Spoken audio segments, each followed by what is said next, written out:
국제 정세 변화에 대해서 두 차례 강연을 했고 지금 이제 세 번째 강연이 됐어요. 지난 이제 시간에 했던 것들 요약을 좀 해보자면 국제사회가 크게 변화하고 있다는 거예요. 어떤 방향으로 변하고 있냐? 미국의 말이 안 먹히는, 미국의 힘이 아예 통하지 않는 그런 세계로 점점 변하고 있다. 그래서 왜 그렇게 됐는가 보니까 이 반미 국가들이 성장을 했다는 거예요. 그래서 오늘 할 얘기는 반미 국가들이 성장한 반면에 미국은 추락하고 있다는 얘기를 하려고 합니다. 자, 미국이 어떻게 몰락하고 있는가 이걸 좀 보려고 그래요. 많은 사람들이 미국의 패권이 무너지고 있다는 지적을 하고 있습니다. 전문가들, 뭐 자크 아탈리, 유럽 부흥개발은행 총재, 프랑스 사람이에요. 프랑스에서는 되게 유명한 사람이더라고요. 미국이라는 제국도 종말을 맞게 될 것이다. 언제? 2034년. 좀 남았네요. 좀 땡기면 좋을 것 같은데 몇 년 남았어요? 15년 정도 남았네요. 저런 얘기를 했다 그러고. 폴 크루그먼은 작년에 이런 얘기 했어요. 로마 시대 이래 가장 강력한 제국이었던 미국의 시대가 종언을 구하고 있다. 그 요한 갈퉁. 미국의 주변국 엘리트들이 중심국가인 미국을 위한 전쟁에 나서지 않으려고 할 때 미국의 붕괴가 시작될 것이라고 이건 작년에 얘기한 건데 올해 딱 보니까 이 호르무즈 해협을 두고 이란하고 전쟁을 하려고 했잖아요. 그래서 호르무즈 호위 연합이라는 걸 구성을 했는데 이 동맹국들이 참여를 안 하는 거예요. 딱 예언이 실현되고 있죠. 미국을 위한 전쟁에 나서지 않고 있어요. 심지어는 뭐 일본, 유럽 이런 나라들이 안 나서요. 미국의 붕괴가 시작된 거죠. 그래서 요한 갈퉁 교수는 2020년에 미국 붕괴가 시작될 것이다 라고 예언을 했더라고요. 자, 어쨌든 2020년부터 2034년까지 다양한 예언들이 있는데 결론은 미국은 망한다 뭐 이런 거네요. 미국이 붕괴하기 시작할 거다라는 겁니다. 자, 왜 그런지 하나씩 좀 살펴보겠습니다. 먼저 정치 영역에서 봅시다. 미국 정치가 이제 요동치기 시작한 게 사실 이제 트럼프가 집권하면서부터죠. 트럼프 집권하면서 많은 국민들이, 미국 국민들이 쟤는 우리 대통령 아니야. 대통령을 인정 안 하는 그런 이제 운동이 막 퍼지기 시작했죠. 트럼프라는 인물 자체가 워낙에 미국 사회에서는 이제 주류 정치인이 아니었단 말이에요. 그냥 뭐 정치에 발은 담갔지만 열심히 돈 벌던 사람이죠. 부동산 재벌이었고, 정치도 뭘 했냐면 민주당 갔다가 뭐 이상한 당 갔다가 공화당 갔다가 왔다 갔다 하는, 우리로 치면 이제 철새 정치인이에요. 그러니까 내가 볼 때는 그냥 돈 되는 데면 어디든지 가는 그런 사람인 것 같아요. 그래서 전형적인 그런 정치를 하는 사람이 아니었는데 갑자기 느닷없이 대선 후보가 되더니 대통령이 뜩 돼버렸어요. 이 사람이 공화당 대선 후보일 때만 해도 누구도 대통령 될 거라고 예상 안 했거든요. 심지어는 그 개표하는 날 저는 트럼프 당선 안 된다는 방송을 미리 녹음을 해놓고 집에 가고 있었어요. 개표 결과 보고 다시 방송국 갔잖아요. 녹화 다시 하려고. 이런 황당한 일도 있었는데 아무도 트럼프 당선된다고 안 했어요. 근데 당선이 돼버렸어요. 이것부터가 미국의 정치에 어떤 이변이 발생하고 있구나라는 걸 보여주는 거죠. 자, 근데 지금 그래서 당선이 된 트럼프 대통령이 어떻게 하고 있는가 몇 가지 사례를 봅시다. 작년 12월 20일에 트럼프가 갑자기 시리아에 있는 미군을 철수하겠다고 발표를 했어요. 뭐가 잘 안 풀렸나 보죠. 근데 그 다음날 매티스 국방장관이 나랑 대통령이랑 견해가 다르다. 대통령은 자기랑 견해가 맞는 사람하고 일해야 된다라고 하면서 사표를 던져버렸어요. 사실 시리아 미군 철수하기 싫다 이거죠. 그 다음에 이틀 후에는 브렛 머커크? 미 IS 격퇴전 특사가 있는데 시리아 철군 잘못된 결정이다라고 하면서 사임을 했어요. 사표를 넣었어요. 이렇게 계속 되니까 결국은 트럼프가 알았어. 그러면은 200명은 남길게. 이렇게 해서 원래 이제 완전 철수하겠다라고 한 걸 번복을 했죠. 근데 이게 뭐냐면은 미국 내에서 대통령 말이 안 먹히는 거예요. 대통령이 결정을 해도 다 반대야. 반대했는데 안 먹혀 그럼 나 사퇴야. 이런 식인 거예요. 트럼프 대통령의 권위가 이 정도밖에 안 되는 상황이구나 알 수가 있죠. 비슷한 시기에 12월 22일에 역대 최장 35일간 연방정부 셧다운이 됐습니다. 역대 뭐 최장 기간 동안 셧다운이 돼. 셧다운이라는 게 뭐냐면은 연방정부가 돈을 안 쓰겠다라는 거예요. 돈을 안 쓰면 어떻게 합니까? 연방정부에서 일하는 사람들 월급을 못 주죠. 그래서 연방정부에서 일하는 사람들이 그냥 집에 가 쉬는 거예요. 운영이 중단되는 거예요. 그래가지고 최소한의 뭐 치안 유지나 뭐 이런 거를 제외한 모든 업무가 다 중단이 됩니다. 연방정부가. 그래서 가장 이제 가시적으로 나타났던 건 국립공원들이 다 문을 닫았어요. 국립공원 연방정부에서 운영하는 데인데 돈 안 주니까 공무원들이 운영을 안 해버린 거예요. 그런 이제 상황이 발생을 했는데 뭐 아무튼 이제 여기 이제 공무원들이 빨리 셧다운 풀고도 우리 월급 줘라라고 막 시위하고 있는 상황입니다. 근데 이게 이제 뭐에서 비롯됐냐면은 그 예산안 때문에 그런 거예요. 트럼프는 내가 멕시코에 장벽을 설치하겠다. 그러니까 돈 줘라라고 하는데 의회에서 싫어라고 해가지고 안 준 거죠. 그것 때문에 티격태격 싸우다가 이 극단의 대치까지 간 거예요. 결국은 이제 뭐 절충을 해서 서로 양보를 했던 것 같은데. 그다음에 이제 올해 2월달에도 비슷한 일이 있었는데 그 하노이 북미 정상회담을 하고 있었잖아요. 근데 같은 날 이 사람이 이제 변호사였어요. 코언이라고 트럼프 변호사 하던 사람인데 트럼프의 내부 속사정을 많이 알고 있겠죠. 그래서 의회에 나가가지고 트럼프가 문제가 많은 사람이다라고 해서 막 폭로하는 청문회를 했어요. 그러니까 트럼프가 해외에 나가가지고 중요한 외교 활동을 하고 있는데 국내에서는 트럼프 막 까는 그런 일들을 하고 있는 거예요. 근데 이게 그냥 단순히 트럼프 비판하는 정도가 아니라 트럼프 탄핵까지 갈 수 있는 사안을 가지고 얘기한 거거든요. 그럼 이게 뭐예요? 자기 나라 대통령 해외 나가가지고 외교 활동하고 있는데 우리는 너 탄핵시킬 거야 막 이러고 있는 거잖아요. 외교 활동이 제대로 되겠어요? 그러니까 이게 미국의 정치 수준이 이 정도까지 떨어졌구나. 사실 이건 이 정치 기본 도의가 안 된 거잖아요. 우리나라 같으면 예를 들어 대통령이 해외에 나가 있는 동안에 막 국회에서 막 탄핵안 결의합시다 뭐 이런 떠들고 있는 거나 마찬가지인 건데 기본 나라가 뭐 죽이 되든 밥이 되든 상관없다 뭐 이런 심보인 거죠. 미국의 정치가 이 정도까지 수준이 추락했다라는 거예요. 3월 달에도 좀 재밌는 일이 있었죠. 트럼프가 트위터로 대북 제재를 취소했다라고 공개를 했어요. 근데 정작 대북 제재를 담당하고 있는 재무부는 무슨 제재가 취소됐는지를 몰라가지고 막 허둥지둥 했죠. 그래서 막 언론에서 물어볼 거 아니에요. 아 트위터 이렇게 나왔는데 뭐가 취소됐냐 그러니까 우리도 모르는데 뭔지 모르겠다고. 어제 발표한 걸 취소했다는 건지 아니면 내일 발표하려고 했던 걸 미리 취소했다는 건지 자기들도 모르겠다고 하는 거예요. 정부가 이렇게 개판이다라는 거죠. 그러니까 정치가 이렇게 흘러가고 있어요. 지금 미국 정치가. 한심하죠. 거의 우리나라 보는 거 같잖아요. 박근혜 정부 시절을 보는 느낌 딱 들죠. 2017년에 미 국가정보위원회에서 나온 보고서인데 이런 얘기 있어요. 미국이 5년 안에, 5년 아니면은 2022년이죠. 대략 그래서 보니까 2020년에서 2022년 사이에 미국 망한다는 소리를 많이들 하고 있어요. 지도층과 기관에 대한 대중의 신뢰가 떨어지고 정치가 양극화되는 등 상당한 도전에 직면할 것이다. 미국의 글로벌 리더십 역할에 대해 세계적 불확실성이 높다. 말은 어렵겠는데 쉽게 말해서 이제 미국의 위신이 땅에 떨어질 거다 이 얘기죠. 그리고 대중의 신뢰가 떨어진다는 얘기는 뭐냐면 정치적 혼란에 들어갈 것이다. 뭐 이렇게 해석을 하면 될 것 같아요. 그래서 미국 정치가 이렇게 혼란스럽다라는 거고요. 두 번째 경제 영역을 좀 봅시다. 미국 경제 좋다는 얘기는 많이 나오고 있습니다. 그래서 미국 경제 좋은데 왜 미국 망한다는 소리를 하느냐 이렇게 얘기할 수 있겠죠.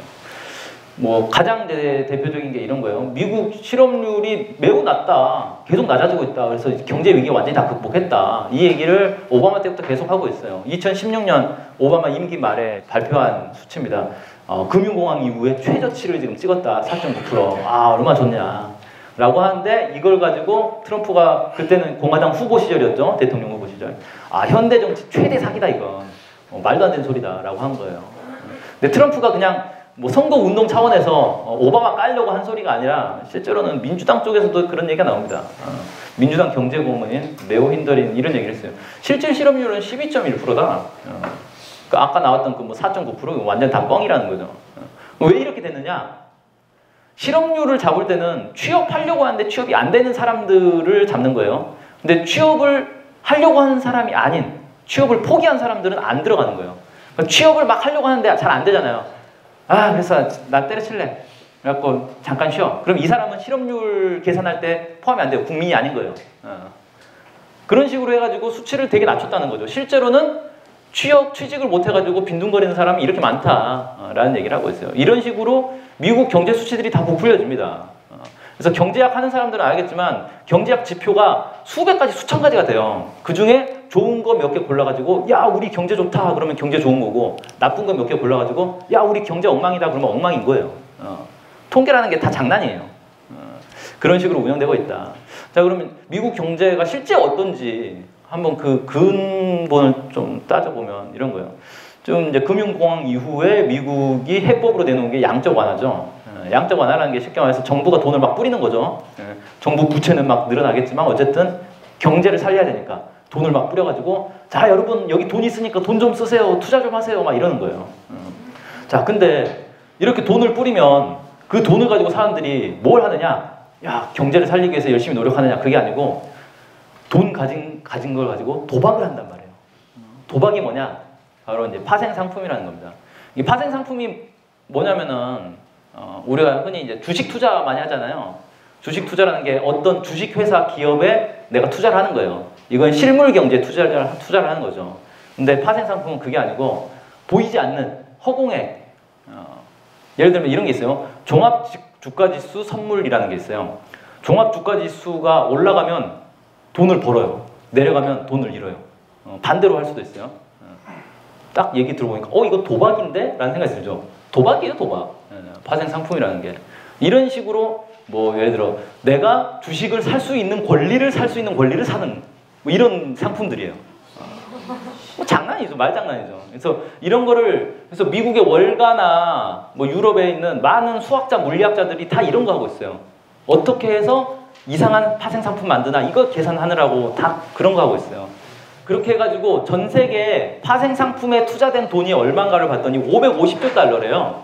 근데 전 세계 GDP가 77조 달러예요. 그러니까 전 세계에서 생산하는 실물 경제의 거의 한 7배가 사실 허공에서 도박 자금으로 쓰이고 있는 거예요. 이게 세계 경제의 실체입니다. 그러니까 예를 들면 이런 거죠. 우리 집, 제가 집이 있어요. 이 집이 1억짜리 집이에요. 1억짜리 집을 담보로 7억을 대출을 받아가지고 그걸로 도박을 하고 있는 거예요. 대단한 사람이죠. 네. 세계 경제가 이렇게 이루어지고 있습니다. 이걸 주도한 게 미국이죠. 미국 경제가 이런 거예요. 그러니까 어떻게 됐습니까? 경제가 되게 좋아 보이지만 그게 다 허공의 거품 경제라는 거예요. 이 거품이라는 건 언제 무너질지 모르는 거죠. 그리고 이런 파생 상품에 투자한 사람이 어떤 사람들이겠어요? 여기 혹시 파생 상품 투자해 보신 분 있나요? 없죠. 저도 해본 적은 없는데 결국은 이 재벌들, 돈 많은 자본가들이 남는 자본을 가지고 이런 데 투자를 하는 거예요. 그래가지고 돈을 버는 거죠. 그러니까 부익부 빈익빈 현상이 더 극단적으로 나타날 수밖에 없죠. 그러니까 미국 경제가 어느 정도냐면은 이게 이제 뭐냐면요. 자세히 보면은 뭔가 사람의 모양이 좀 특이하죠. 똥 싸고 있는 모양이죠. 미국의 똥지도라는 거예요. 이 샌프란시스코 되게 미국에서는 큰 도시죠. 이 큰 도시에 가면은 노숙자들이 너무 많아요. 그러니까 이 노숙자들이 길거리에다 그냥 똥을 싸는 거예요. 길거리 가다 보면은 막 노숙자들 차와 차 사이에서 똥 싸고 있는 모습을 막 봐요. 그래가지고 사람들이 길 가다가 이렇게 똥을 밟잖아요. 기분이 나쁘잖아요. 그래서 지도를 만들었어요. 야, 여긴 조심해서 다녀라. 똥 있는 데니까. 그렇게 해서 이게 지금 인터넷상에서 실시간으로 업데이트가 되는 거예요. 사람들이 똥 밟은 사람이 가가지고 여기 표시를 하면 여기 이제 뜨는 거예요. 노숙자들이 바글바글 하거든요. 그러니까 이 샌프란시스코뿐만 아니라 미국 전역에 노숙자 하도 많아서 이 각 주나 시에서 이 노숙자를 어떻게 처리하냐면요. 노숙자들 비행기 태워요. 그래가지고 다른 주로 그냥 보내요. 편도권만 줘가지고. 그럼 거기 내려가지고 돌아오는 비행기표가 없으니까 거기서 살아야 돼요. 그 사람들이. 그 주는 또 다른 주로 보내고. 그래서 주에서 계속 뺑뺑이 돌리는 거예요. 우리 주는 노숙자 없습니다. 이러려고. 이제 최악이 뭐냐면 하와이로 보내는 경우가 있어요. 이건 뭐 대책이 없죠. 하와이. 뭐 걸어서 줄을 넘을 수도 없잖아요. 여기는. 그런 실정이라는 거예요. 어느 정도로 심각한 상황인지 아시겠죠. 그래서 많은 사람들이 미국 경제에 대해서 경고를 하고 있어요. 그 세계 최대 헤지펀드 회사라고 하는 브리지워터 회장. 현재 미국 경제는 거품 직전에 있으며 머지않아 거품이 생성되고 곧 터지면 미국 경제가 침체에 빠질 거다. 뭐 이런 경고를 했네요. 누리엘 루비니 교수. 2020년에 미국 경제 퍼펙트 스톰 맞는다. 퍼펙트 스톰이 뭔지 모르겠지만 느낌이 딱 오죠. 아, 퍼펙트 스톰. 네, JP 모건에서는 이런 보고서를 냈어요. 아, 다음 금융위기 시점은 2020년이다. 그러니까 대략 미국 경제도 보니까 2020년 안팎으로 해가지고 뭔가 파국을 맞을 것 같은 분위기가 막 느껴지죠. 아까 정치도 2020년에서 2022년 사이에 미국 뭐 망한다 뭐 이런 얘기했더니 대체로 지금 미국이 조만간 지금 뭔가 큰일이 날 것 같은 그런 분위기가 조성되고 있어요. 자, 그 다음에 군사 영역을 한번 볼까요? 미국이 그래도 어쨌든 세계 최강이다라고 떠들 수 있는 게 우리가 제일 힘세라는 거 아니에요. 그 힘세다는 게 국방력을 얘기하는 건데 미국이 아무리 경제가 어렵고 정치가 엉망이어도 그래도 이제 군사력이 막강하니까 그래도 미국은 계속 세계 제일 국가로 남을 수 있어 라고 생각할 수도 있는데 실제로 보면은 21세기 들어서 미국이 개입했던 전쟁 중에 제대로 된 전쟁이 없어요. 미국이 깔끔하게 이긴 전쟁이 없어요. 뭐 아프간 전쟁 2001년에 시작됐는데 지금 몇 년이 지났습니까? 18년이 지났죠. 아직도 아프간 전쟁은 하고 있어요. 아프간에서 병력을 빼지를 못하잖아요. 계속 전투가 벌어지니까. 2003년에 이라크 전쟁 시작하자마자 부시가 항공모함 타고 가가지고 전쟁 승리했습니다 선포했잖아요. 그러고 나서 미군들이 어마어마하게 계속 죽어나가고 있어요. 그러니까 이거는 전쟁을 이겨도 이긴 게 아닌 그런 상황인 거죠. 2014년 시리아 내전은 뭐예요 지금? 미군 빼겠다라고 얘기하고 있는 상황인 거죠. 근데 실제 시리아 내전에서 완전히 미국이 죽을 썼단 말이에요. 근데 상대적으로 러시아는 완전히 승승장구했죠. 그래서 실제 IS를 거의 러시아가 다 격퇴를 해버렸어요. 미국은 아무것도 못하고. 그러면서 이런 모양새를 보면서 많은 사람들이 아니 미국이 세계에서 국방비를 제일 많이 쓰잖아요. 전 세계 국방비의 거의 절반 정도를 미국이 쓴단 말이에요. 그리고 군대가 저렇게 많아가지고 해외 곳곳에다가 기지 만들어 놓고 뭐 항공모함은 또 몇 대고 비행기는 몇 대고 아무튼 어마어마한 군사력을 자랑하는 미국이 왜 저런 아프간, 이라크, 시리아 이 어마어마한 나라들이에요? 미국과 맞먹는 그런 군사력의 나라들인가요? 아니잖아요. 왜 전쟁을 저렇게 못하지? 정말 이상하다 라고 생각들을 하는데 제가 볼 때는 이제 몇 가지 요인이 있는데 첫째는 미국 군인들의 사기가 바닥이다. 왜? 군인들이 자기 목숨을 걸고 전쟁을 해야 된단 말이에요. 그럼 목숨을 걸려면 거기에 맞는 명분이 있어야죠. 내가 뭘 위해서 목숨을 건가. 근데 뭐 이라크나 이런 데 가가지고 전쟁하는 군인들이 무슨 생각하냐면 그래 석유 때문에 전쟁하는 거야 라고 생각한단 말이에요. 실제로 다 그렇게 느끼고 있어요. 그래서 이라크를 배경으로 한 미국의 전쟁 영화 되게 많거든요. 보시면 거의 대부분 다 그런 얘기예요. 석유 때문에 전쟁을 하는데 이게 뭐 과연 정당한 전쟁인가라는 질문을 계속 던져요. 그래서 그런 사실상 이제 반전 영화가 되는 거죠. 그런 영화들이 되게 많이 나오고 있습니다. 남의 나라 침략하는 거란 말이에요. 시리아도 뭐 남의 그 내전에 끼어들어가지고 그냥 정부 전복해 보려고 하고 있는 그런 전쟁인 거고 뭐 다 이런 식인 거예요. 그러니까 군인들이 침략 전쟁에 동원된 군인들이 과연 얼마나 떳떳하고 당당하게 전쟁을 할 수 있겠냐. 죄의식을 가지고 전쟁을 일단 시작하는 거예요.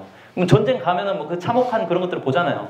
근데 자기가 진짜 신념과 의지가 있고 정당성이 있어야 그런 속에서도 정신이 멀쩡한데 일단 정신이 피폐해진 상태에서 가가지고 그런 걸 보니까 어떻게 돼요? 더 무너지는 거죠.